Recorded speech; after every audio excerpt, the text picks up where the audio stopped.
Inside ADX Florence, Colorado, America's most secure and expensive prison. The price of total control. ADX Florence is the most secure prison ever built in the United States, and one of the most expensive per inmate in the world.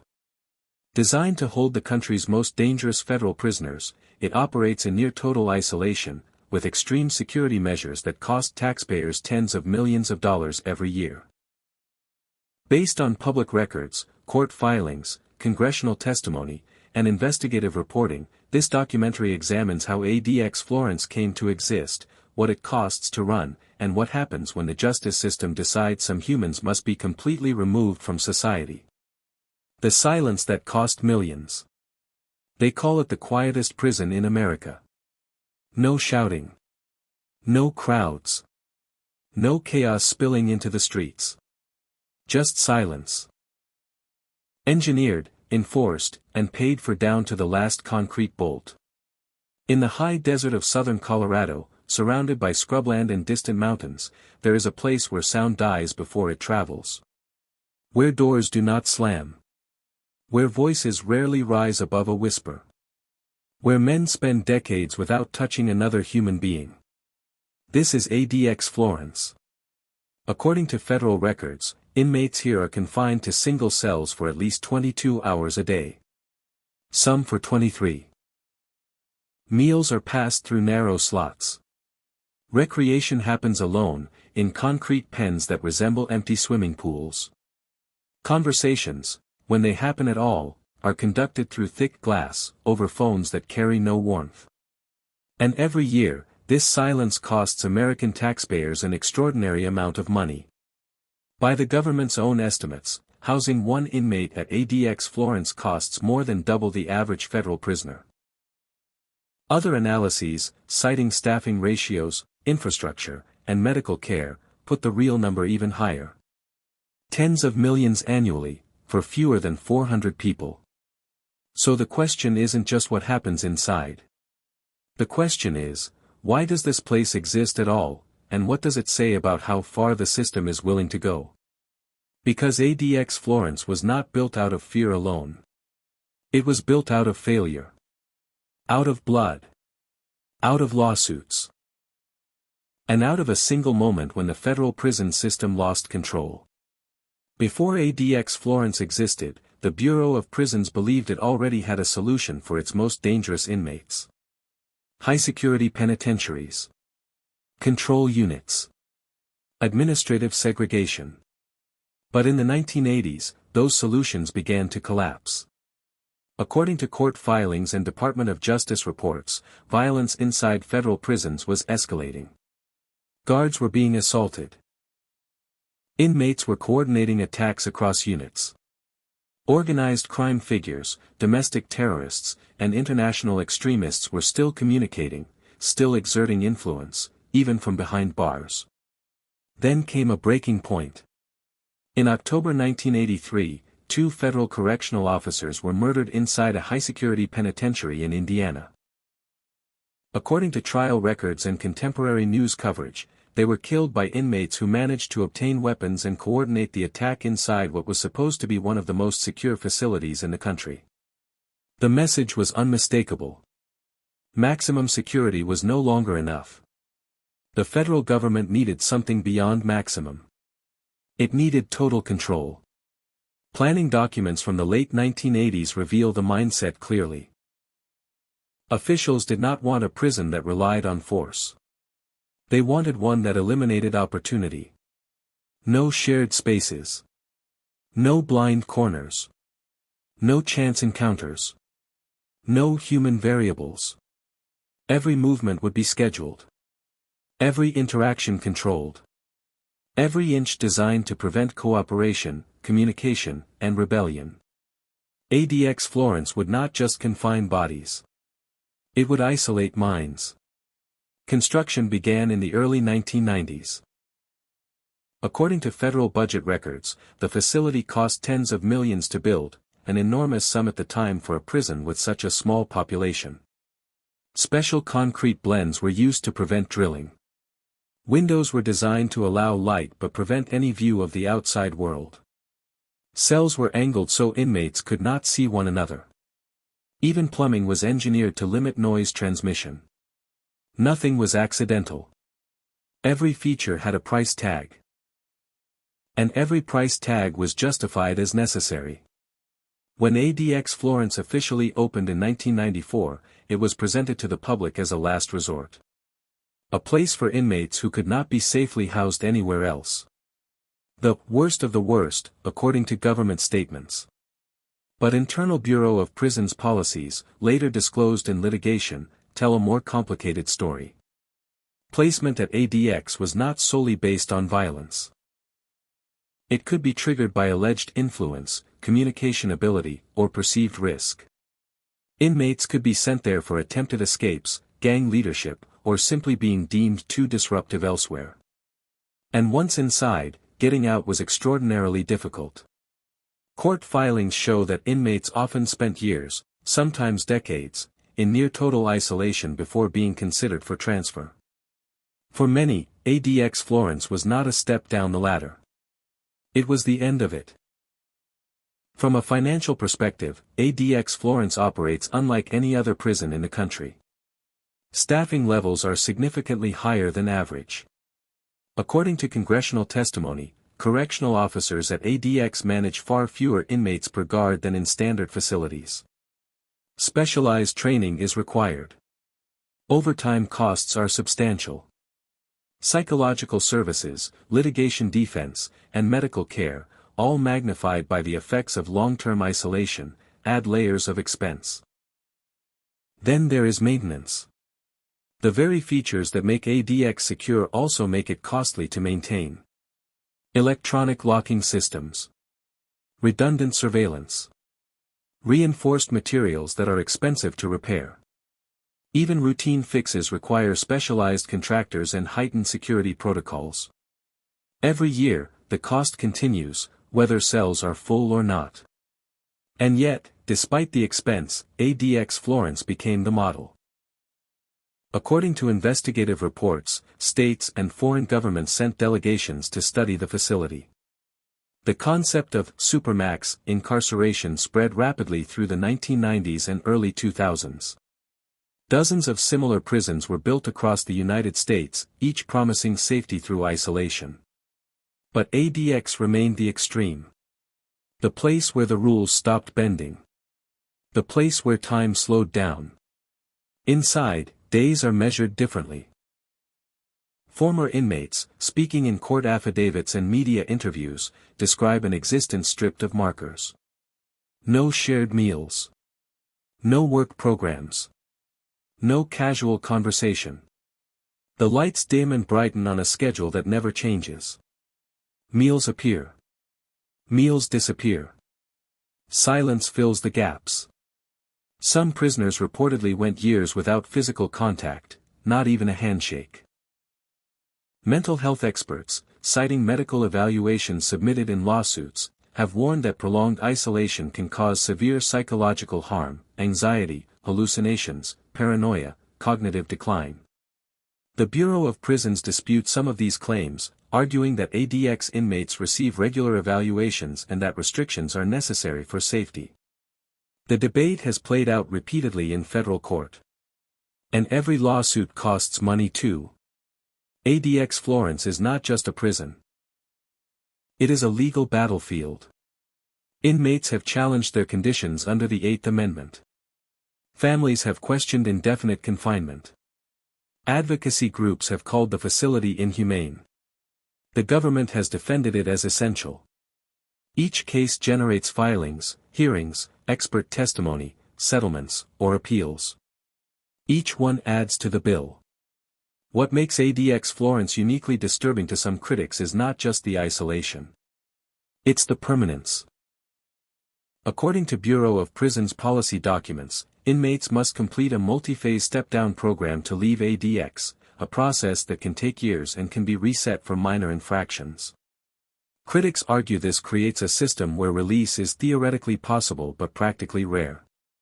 Supporters counter that the alternative is chaos and blood. Because the men housed here are not petty criminals. They include convicted terrorists, organized crime leaders, mass murderers, and inmates deemed too dangerous to be near anyone else. People the system believes cannot coexist. And that belief comes at a price. Not just in dollars, but in precedent. Because once a system proves it can isolate someone completely, and fund it indefinitely, the question becomes not whether it will be used, but how often. ADX Florence sits far from major cities, but its impact reaches everywhere. Every federal budget that includes its funding. Every courtroom that references its standards. Every prison administrator who points to it as justification. It is the endpoint of incarceration logic. The place you go when the system gives up on rehabilitation and chooses containment instead. And containment, it turns out, is very expensive. By the time most Americans hear about ADX Florence, it's usually in connection with a notorious name. But the prison itself, the machinery, the money, the policies, remains largely invisible. Which is exactly how it was designed. Silent. Isolated. Efficient. And always running, whether anyone is watching or not. In the next chapter, we go deeper inside the architecture of ADX Florence, how it physically enforces control, how isolation became policy, and why the design itself may be the most powerful weapon ever built into an American prison. Architecture of absolute control. ADX Florence does not look imposing from a distance. That was intentional. From the outside, according to publicly available Bureau of Prisons design documents and media site visits, the facility resembles a low, spread-out complex of concrete structures sitting quietly in the Colorado desert. No towering walls visible from miles away. No dramatic watchtowers dominating the skyline. No sense of scale that hints at what it truly is. But that calm exterior is a deception. Because ADX Florence is not designed to intimidate the public. It is designed to neutralize the people inside it. Every inch of the prison was engineered around a single concept: control without contact. Unlike traditional prisons built vertically, stacked tiers, open cell blocks, shared corridors, ADX Florence is horizontal and segmented. According to architectural analyses published in corrections journals, the layout deliberately prevents mass movement. There are no large communal areas. No dining halls filled with hundreds of inmates. No shared recreation yards where alliances can form. Instead, the prison is broken into small, self-contained units. Each unit functions almost like a standalone facility. If something goes wrong in one section, it cannot spread. This design choice alone increased construction and maintenance costs dramatically. Redundancy is expensive. Multiple control rooms. Multiple security checkpoints. Duplicate systems. But the Bureau of Prisons considered the cost justified. Because ADX Florence was built on the belief that proximity creates power. And power, inside a prison, is dangerous. At the heart of ADX Florence is the cell. According to federal specifications disclosed during litigation, each cell measures approximately 87 square feet. Barely larger than a parking space. Inside, there is a concrete bed poured into the wall. A concrete desk. A stool molded from the floor itself. A sink and toilet combined into a single stainless steel fixture. Nothing movable. Nothing breakable. Nothing that can be turned into a weapon. The door is solid steel, operated electronically. There are no bars. No visibility into neighboring cells. The window, often mentioned in media reports, is narrow and angled so inmates cannot see the surrounding landscape or even the sky clearly. Some former prisoners have stated they could not tell whether it was raining, snowing, or sunny outside. Time, stripped of visual cues, becomes abstract. This is not an accident. According to Bureau of Prisons policy manuals, isolation at ADX is not just physical. It is sensory. Soundproofing materials limit noise transmission. Plumbing is designed to minimize echoes. Even shouting rarely travels beyond the cell itself. Lighting is constant and regulated. There is no darkness deep enough to hide in, and no brightness intense enough to overwhelm. Silence becomes the dominant presence. And silence, psychologists have testified in court, can be destabilizing. Movement inside ADX Florence follows a choreography that leaves no room for improvisation. When an inmate leaves his cell, whether for medical care, legal visits, or limited recreation, he is placed in full restraints. Hands cuffed. Waist chain secured. Leg irons locked. According to Bureau of Prisons training materials, this is standard procedure regardless of behavior or history. Escort teams often consist of multiple officers. Not because it is always necessary, but because the prison was designed to eliminate risk entirely. Every hallway is monitored by cameras. Every door is controlled remotely. Officers do not unlock doors physically. They press buttons. The system records each movement, creating a permanent digital trail. This infrastructure is costly to install. Even more costly to maintain. One of the most distinctive, and controversial, features of ADX Florence is its recreation system. Unlike most prisons, where inmates share outdoor yards, ADX provides individual recreation pens. Concrete enclosures with high walls. No equipment. No grass. No human interaction. According to Bureau of Prisons statements, inmates are entitled to a limited number of hours per week in these enclosures, weather permitting. Critics argue that calling this recreation stretches the definition beyond recognition. But from an administrative standpoint, it serves its purpose. No fights. No coordination. No chance encounters. Just movement from one controlled box to another. All of this infrastructure requires people. And people cost money. ADX Florence has one of the highest staff-to-inmate ratios in the federal system. According to congressional budget testimony, correctional officers at ADX oversee significantly fewer inmates per shift than their counterparts at standard high-security prisons. This is partly due to security protocols. And partly due to litigation risk. Every interaction is documented. Every use of force scrutinized. Every incident reviewed by multiple layers of administration. Officers receive specialized training in restraint procedures, mental health awareness, and crisis response. Overtime is common. Burnout is real. Turnover adds another expense. Then there is medical care. Long-term isolation, according to reports submitted in federal lawsuits, is associated with increased rates of depression, anxiety, insomnia, and other psychological symptoms. Whether the prison causes these conditions or exacerbates pre-existing ones is a matter of ongoing legal and scientific debate. What is not disputed is cost. Mental health services at ADX Florence are extensive. Regular evaluations. Crisis interventions. Medication management. Secure treatment environments. Each requires licensed professionals willing to work in one of the most restrictive correctional settings in the country. Recruiting and retaining such staff is expensive. So is defending the care they provide.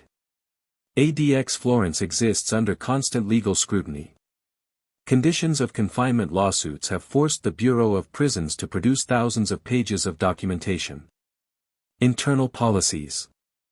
Incident reports. Medical records. Staffing logs. Each case requires attorneys, expert witnesses, and compliance reviews. Even when the government prevails, the process itself costs millions. And when it does not, settlements and reforms add to the bill. Despite the expense, ADX Florence is often described by officials as a success. There have been no major riots. No large-scale escapes. No coordinated attacks originating from inside its walls since its opening. From a purely security-focused perspective, the model works. But that raises a harder question. If absolute control is effective, but extraordinarily expensive. How far is the system willing to go to maintain it? And who decides which inmates are worth the cost?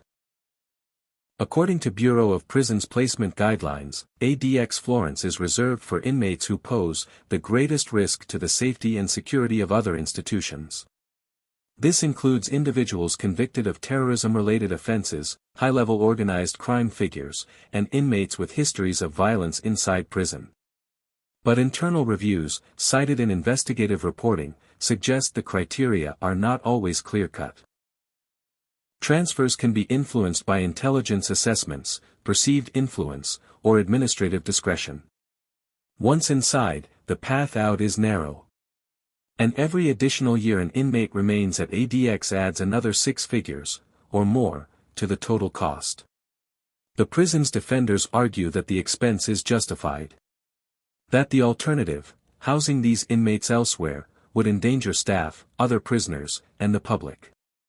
That one successful attack prevented is worth millions.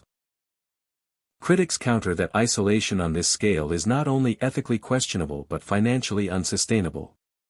That money spent on permanent containment could be redirected toward prevention, rehabilitation, or reform. That ADX Florence represents a failure of imagination, not a triumph of security. What cannot be denied is this. ADX Florence is not just a prison. It is a philosophy made concrete. A belief that some individuals are beyond management through normal means. That safety requires separation so complete it borders on erasure. And that society is willing to pay almost any price to make certain threats disappear quietly. In the next chapter, we will examine who ends up inside ADX Florence, how inmates are selected, and what happens when isolation stretches not for weeks or months, but for decades. Because the true cost of ADX Florence is not only measured in dollars. It is measured in time. The price of forever. Most prisons count time in sentences. ADX Florence counts it in silence. By the time an inmate arrives here, the justice system has already decided something fundamental: containment matters more than change. According to Bureau of Prisons classification records and court filings, ADX is not meant to correct behavior in the traditional sense. It is meant to neutralize risk, indefinitely, if necessary. And that is where the real cost begins to surface. Because time inside ADX Florence does not move forward the way it does anywhere else. It settles. Placement into ADX Florence is officially described as administrative, not punitive. That distinction matters legally. According to federal policy, inmates are not sent here as additional punishment for their crimes, but because of the threat they are believed to pose. In practice, however, the outcome feels the same. Men arrive in full restraints. They are processed quickly. Their property is limited. Their movement is immediately restricted. From that moment on, their world shrinks to a concrete box and a rigid schedule. Court documents describe inmates spending years without seeing another prisoner face to face. Communication with staff is minimal and procedural. Conversations are functional, not social. Step back. Cuff up.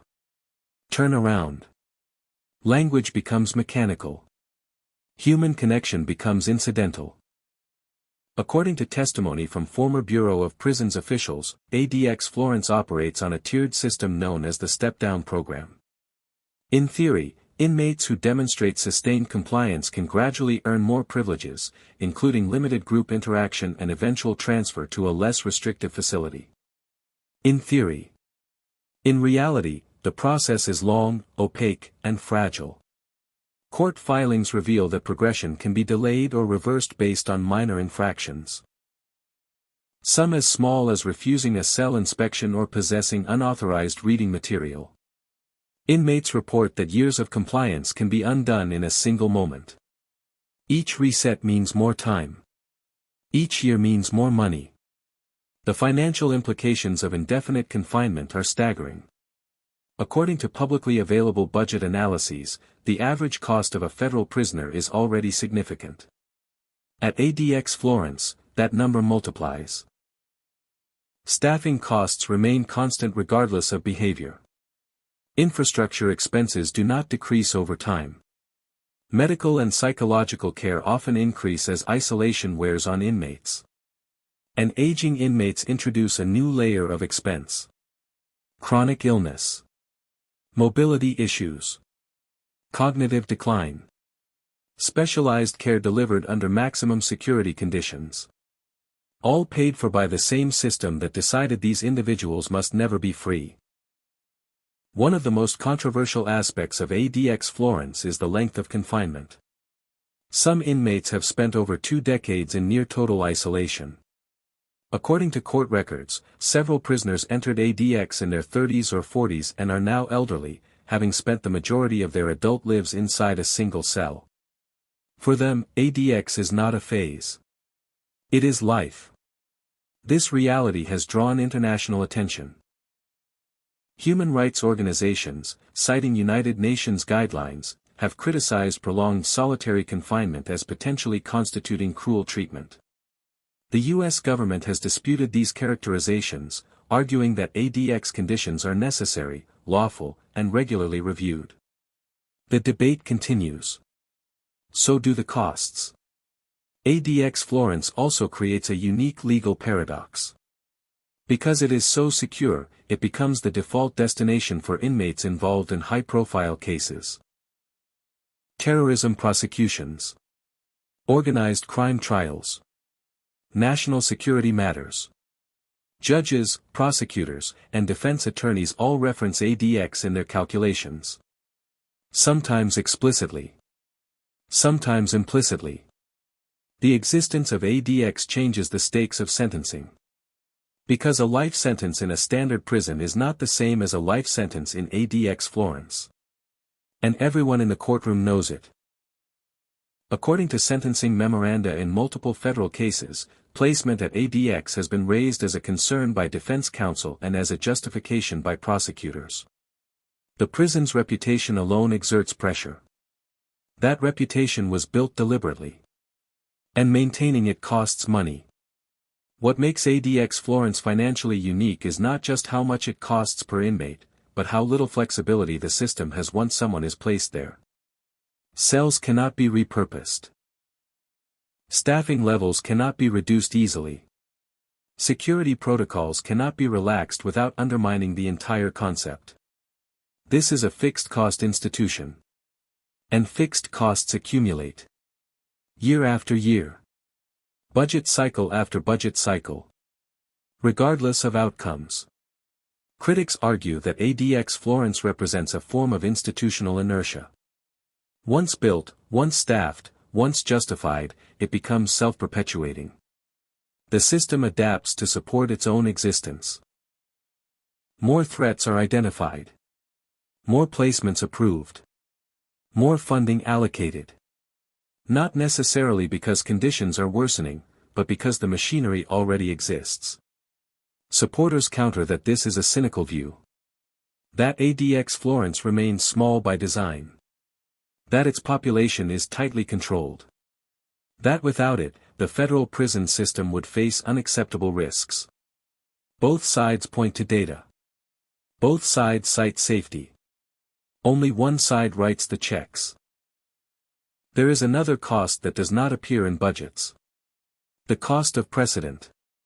ADX Florence demonstrates that the state can create a place of near-total isolation and maintain it for decades. That it can remove individuals not just from society, but from social existence itself. That model, once accepted, does not remain isolated. It influences policy.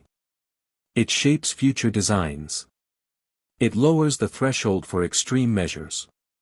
Inside ADX Florence, the days continue. Lights on. Lights dim.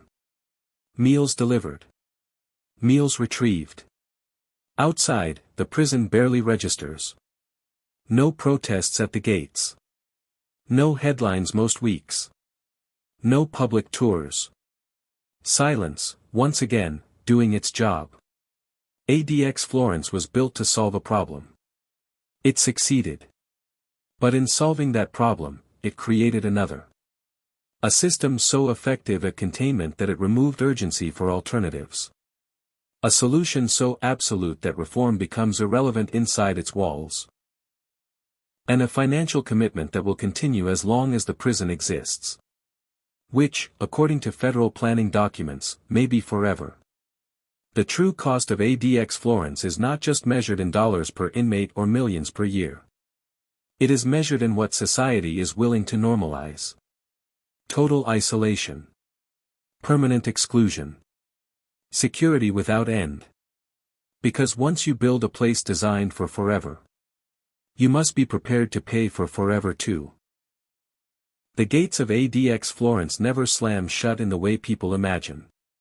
There's no dramatic echo, no final bang that signals the end. Instead, doors close softly. Locks engage quietly. Systems hum in the background. And life inside continues without sound, without witnesses, without an audience. That is the most unsettling part. Because ADX Florence was never meant to shock you. It was meant to disappear people. Far from the cities where laws are debated. Far from courtrooms where sentences are handed down. Far from the public eye that might ask uncomfortable questions about what happens after justice is declared, served. Here, punishment does not end. It stabilizes. And every day it continues, the bill keeps growing. Not just in dollars, but in consequences. This prison forces a question most systems try to avoid. What happens when safety becomes more important than humanity? When containment replaces rehabilitation entirely? When the solution to risk is not supervision, but erasure? According to government records, ADX Florence works exactly as designed. There are no riots. No coordinated uprisings. No escapes that make headlines. On paper, it is a success story, efficient, controlled, predictable. But success depends on what you're measuring. If you measure safety alone, ADX Florence is unmatched. If you measure cost, it is staggering. If you measure human impact, the answer becomes harder to quantify. And harder to ignore. Because prisons do not exist in isolation. They reflect the values of the society that builds them. ADX Florence tells us that when fear reaches a certain point, we are willing to pay almost anything to make it go away. We are willing to fund silence. To institutionalize isolation. To create a place where time stops and people fade into systems designed to outlast them. And once that system exists, it doesn't ask permission to continue. Budgets renew. Staff rotate. Cells refill. The machine does not need justification anymore. It has already been justified by its own existence. That is the quiet power of ADX Florence. It doesn't argue. It doesn't explain. It simply operates. Year after year. Administration after administration. Case after case. Long after the crimes that sent men there have faded from public memory. So when we talk about the cost of this prison, we are not just talking about concrete and steel. We are talking about what it costs to decide that some people are beyond return. That some lives are better managed than understood. That permanent isolation is an acceptable line item in a federal budget.